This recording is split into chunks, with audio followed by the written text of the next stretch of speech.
শ্রমিক যখন নিয়োগ করে কাজের ক্ষেত্রে তখন সে চুটিয়ে নেয় না, অর্থাৎ কত টাকা বা এটা পরিশ্রম টাকা বলে নেয় না।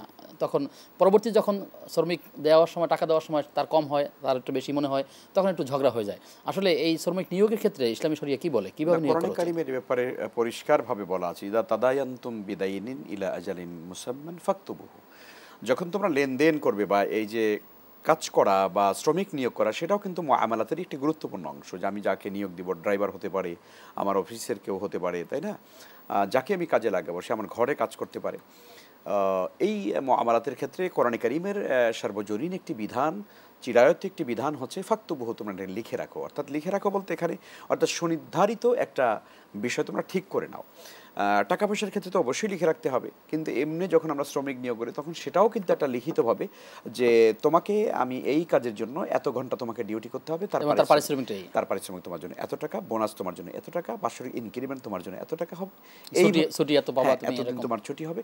অর্থাৎ এই যে শ্রমিকের যে বিষয়গুলো, যেগুলো আমরা দেখেছি যে সেই 1886 সালের 1 মেতে যে ঘটনাটা হয়েছে, মূলত সেখানে এই ধারাগুলো ছিল যে তারা আসলে কয় ঘন্টা ডিউটি করবে। পৃথিবীতে এর আগে কিন্তু কোনো শ্রমিকদেরকে দাস হিসেবে ব্যবহার করা হতো, অর্থাৎ সেখানে 18, 20 ঘন্টা, 22 ঘন্টা, 24 ঘন্টা পর্যন্ত কাজ করানো হতো শ্রমিকদেরকে দিয়ে।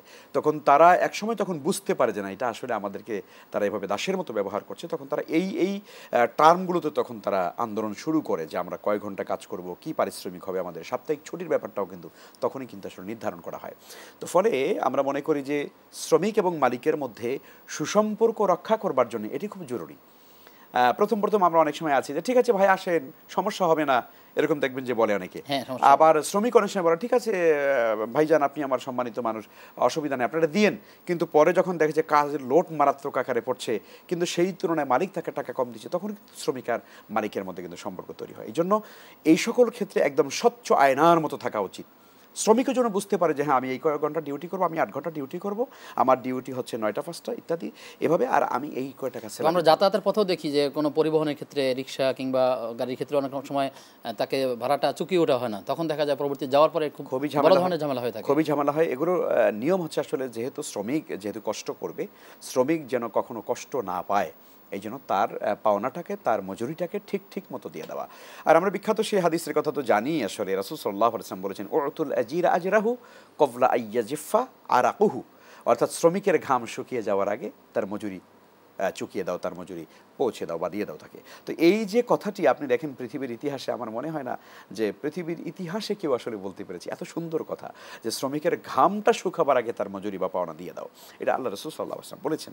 কাজে আমরা মনে করি সামগ্রিকভাবে শ্রমিক তার অধিকার পাবে, মালিকও তার সম্পদের বা তার কোম্পানি, এটারও তার সুরক্ষা হবে, শ্রমিকেরও সুরক্ষা হবে, সব কিছু যার উভয় পক্ষের স্বার্থ রক্ষা হবে, যদি কিনা আমাদের মধ্যে সত্যিকারে আল্লাহর ভয় থাকে।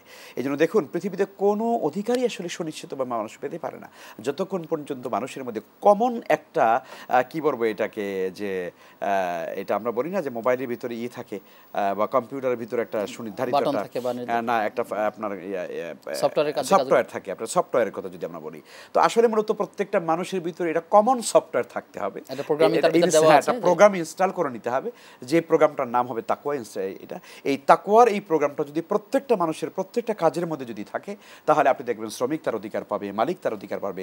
শ্রমিক সে কাজের নামে ফাঁকি দিবে না, মালিক কাজ করিয়ে তার পাওনার বিষয় বলছেন। আমরা ওই শ্রমিকের অধিকার নিয়ে কথা বলছি, কিন্তু এমনও রয়েছে আসলে অনেক সময় শ্রমিকরা তো মালিকের সাথে দুরাচার করে, কিংবা কখনো তার কাজে ফাঁকি দেয়, কর্মঘণ্টা ফাঁকি দেয়। আবার বিশেষ করে যখন যায় ইবাদতের কথা বলে, সে সালাত করতে চলে গেল, সে দীর্ঘ সময় পরে আসলো, অথচ মালিকের কাজ পরে থাকলো। তো এই বিষয়ে আসলে শ্রমিকের কোন কোন বিষয় খেয়াল করা উচিত? না, এই যে ফাঁকিগুলো আসলে যে শ্রমিকরা দিবে, তারা তো অবশ্যই এটার বিনিময়ে পয়সা নেবে, কিন্তু সে কাজ যদি না করে, সে কাজে অনুপস্থিত থাকে, ফাঁকিবাজি করে, প্রতারণা করে, তাহলে এই জন্য অবশ্যই তাকে আল্লাহর কাছে জবাবদিহি করতে হবে। সে কাজের বিনিময়, টাইমের বিনিময়, 8 ঘন্টার বিনিময়ে তাকে টাকা দেওয়া হচ্ছে, সে যদি এখান থেকে 1 ঘন্টা, আধা ঘন্টা, 2 ঘন্টা যদি ফাঁকিবাজি করে, তাহলে অবশ্যই আল্লাহর কাছে তাকে জবাবদিহি করতে হবে। জি।